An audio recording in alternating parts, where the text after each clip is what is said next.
Hello, नमस्कार। बहुत बहुत स्वागत है आप सभी का फिर से एक नए वीडियो में। अधिगम की एमसीक्यू की श्रृंखला को आगे बढ़ाते हुए आज हमारा ये 5वां पार्ट होने वाला है। तो चलिए शुरुआत करते हैं पहले क्वेश्चन से। निम्नलिखित में से कौन सा उदाहरण अधिगम को प्रदर्शित करता है? देखिए, अधिगम की यदि हम बात करते हैं तो कोई भी अनुभव या क्रिया के द्वारा हमारे व्यवहार में जो परिवर्तन होता है वही अधिगम को व्यक्त करता है। तो ऑप्शन है हमारे पास हाथ जोड़कर अध्यापक का अभिवादन करना, स्वादिष्ट भोजन देखकर मुंह में लार का आना, चढ़ना, भागना एवं फेंकना 3 से 5 वर्ष की अवस्था में, या इनमें से सभी। देखिए, यदि हम बात करते हैं स्वादिष्ट भोजन को देखकर मुंह में लार का आना, तो ये जो क्रिया है प्राकृतिक अनुक्रिया है, जो कि स्वाभाविक अनुक्रिया है।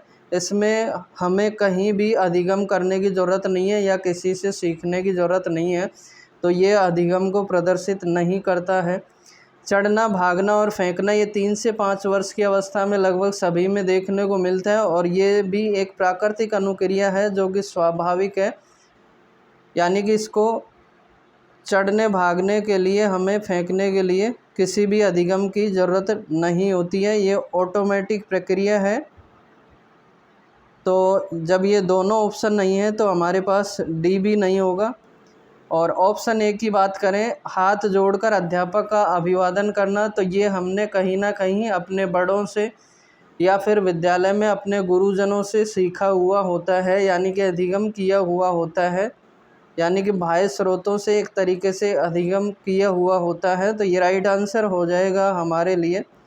अधिगम को प्रदर्शित करने वाला एक तरीके से सेंटेंस हो जाएगा कि हाथ जोड़कर अध्यापक का अभिवादन करना। तो राइट आंसर ऑप्शन ए रहेगा। नेक्स्ट, निम्न में से कौन सा कारक अधिगम के हस्तांतरण में मदद नहीं करता है? इच्छा शक्ति, उचित वातावरण, परिपक्वता और थकान। देखिए, अधिगम के स्थानांतरण की यदि हम बात करते हैं तो जो भी हमने पहले अधिगम किया हुआ है जिस भी परिस्थिति में, उसका वर्तमान परिस्थिति में प्रयोग करना ही अधिगम स्थानांतरण को व्यक्त करता है। तो कहीं ना कहीं इच्छा शक्ति अधिगम स्थानांतरण में मदद करती है।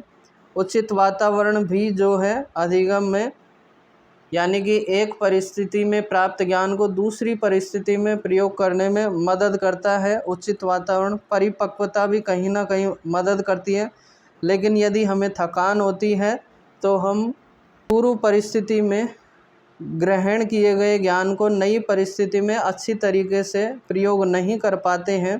तो यहाँ पर हमारा राइट आंसर ऑप्शन डी हो जाएगा। थकान के फलस्वरूप जो है हमें अधिगम के स्थानांतरण में मदद नहीं हो पाएगी।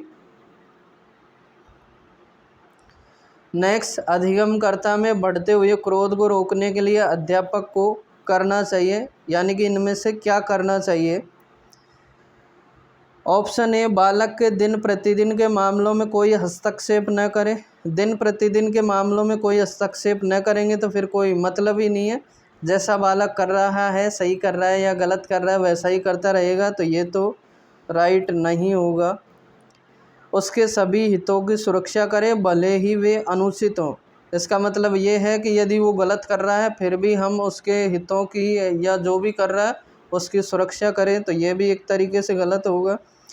यह सुनिश्चित करे कि कक्षा कक्ष में उसको अति पक्षपातपूर्ण व्यवहार मिले। यदि ऐसा होता है, हम उसे ऐसे वातावरण में रखते हैं कि उसे कहीं ना कहीं किसी भी तरीके से पक्षपात का एक तरीके से शिकार होना पड़ता है, तो उसमें एक तरीके से हीन भावना आ जाएगी और ख़ुद को वो जो है कहीं ना कहीं दूसरों से पीछे पिछड़ता हुआ देख पाएगा, तो ये भी सही नहीं है। उसको अधिक काम दे ताकि उसको क्रोध करने का समय नहीं मिले, तो ये बिल्कुल सही होगा। उसको इतना काम दे कि उसे गलत काम करने का या क्रोध करने का टाइम ही नहीं मिले, तो राइट आंसर ऑप्शन डी रहेगा। नेक्स्ट, अधिगम निर्योग्यता वाले बालकों में प्रकरण संबंधी निम्न में से किस प्रकार की कमी पाई जाती है? तो अधिगम निर्योग्यता की यदि हम बात करते हैं तो इसमें जो बालक को पढ़ने में, लिखने में या समझने में या अंकगणितीय प्रक्रियाओं को करने में समस्या होती है, तो ऑप्शन है हमारे पास संख्याओं संबंधी सूचनाओं को याद करने में समय और दिशा की कम समझ, तो ये बिल्कुल राइट हो जाएगा हमारे पास। मांसपेशियों पर कम नियंत्रण, तो ये कहीं ना कहीं शारीरिक कार्य को व्यक्त करता है। प्रायः अत्यधिक सक्रिय व्यवहार, ये जो है ADHD को प्रदर्शित करता है, जिसमें कि जो बच्चा है एक जगह अपना ध्यान केंद्रित नहीं कर पाता है, तो ये भी नहीं होगा अधिगम निर्योग्यता के लिए। कम मानसिक सक्रियता, ये एक तरीके से मंदबुद्धि बालक को दर्शाता है जिसमें कि मानसिक सक्रियता कम होती है। तो राइट आंसर हमारा यहाँ पर संख्याओं संबंधी सूचनाओं को याद करने में समय और दिशा की कम समझ रहेगी।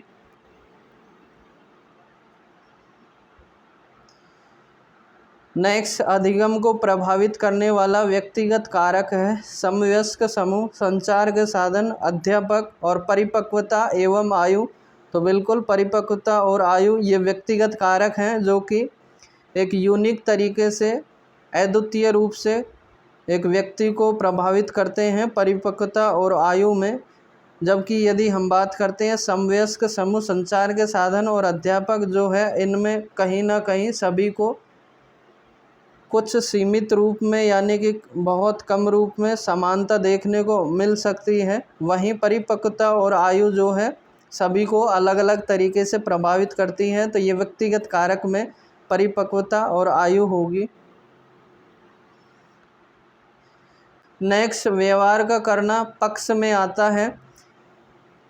कोई भी क्रिया हम जब करते हैं शारीरिक रूप से तो वो गतिक क्षेत्र में आती है। तो यहाँ पर जो है हमारा राइट आंसर ऑप्शन ए रहेगा। ये जो भी काम हम करते हैं वो गतिक क्षेत्र में आते हैं।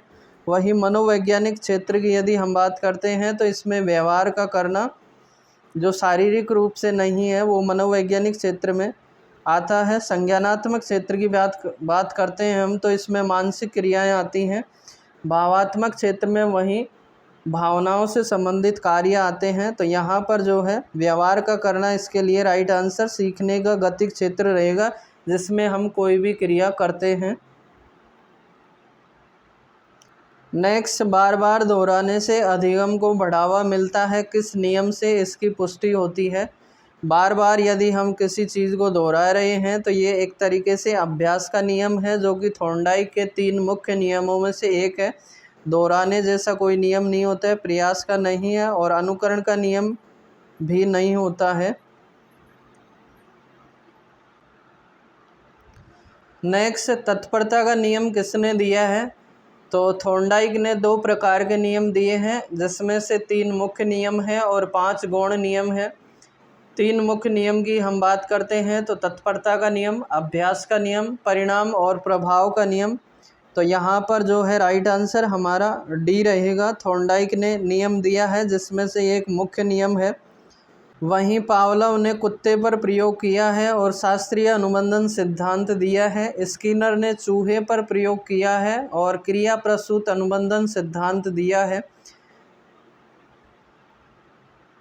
नेक्स्ट, संरचनात्मक सिद्धांत के प्रवर्तक हैं। देखिए, संरचनात्मक सिद्धांत की यदि हम बात करते हैं तो ये जेरोम ब्रूनर ने दिया है। इसमें इन्होंने 3 अवस्थाएं बताई हैं।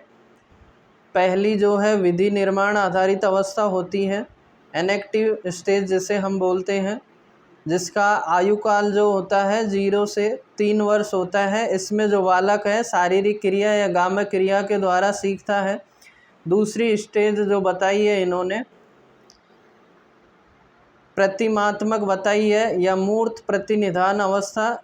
इसका जो आयुकाल है 4 से 8 वर्ष होता है। इसमें बालक प्रत्यक्ष रूप से वस्तुओं को अनुभव करके सीखता है या मूर्त रूप से अनुभव करके सीखता है। इससे अगली जो अवस्था बताई है प्रतीकात्मक या सिंबॉलिक स्टेज, जिसमें आयुकाल है 8 से 13 वर्ष होता है। इसमें जो बालक है खुद के अनुभव और संकेतों के माध्यम से सीखता है।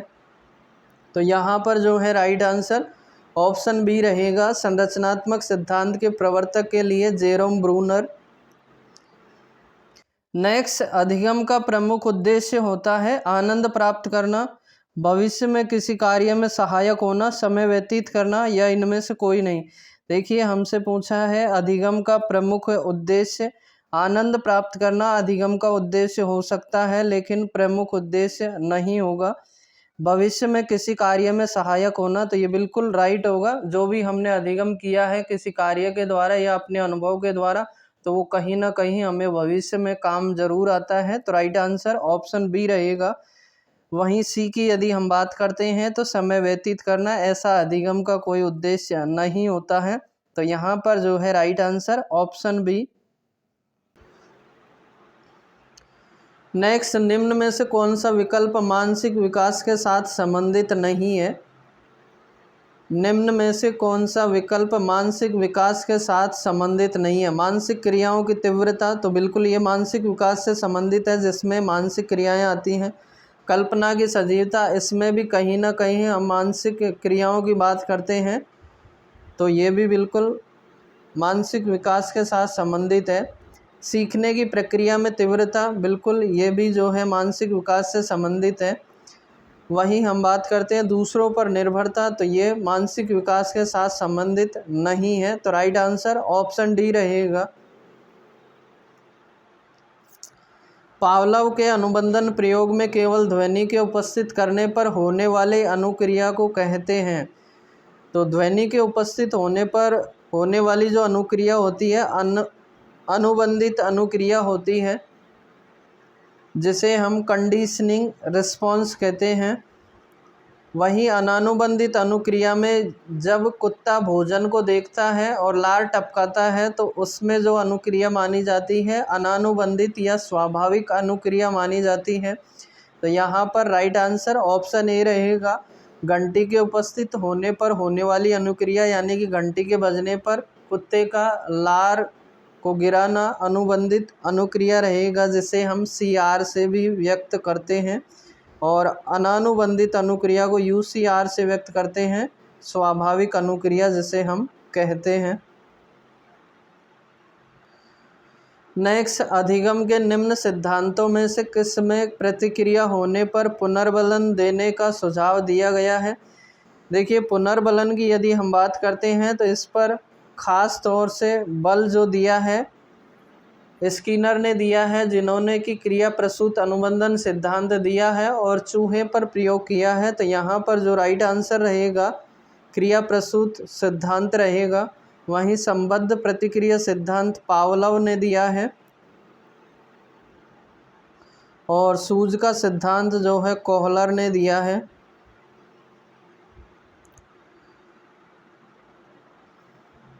यदि आपको हमारी ये अधिगम की MCQ की श्रृंखला पसंद आती है तो चैनल को लाइक और सब्सक्राइब करें। धन्यवाद। जय हिंद, जय भारत।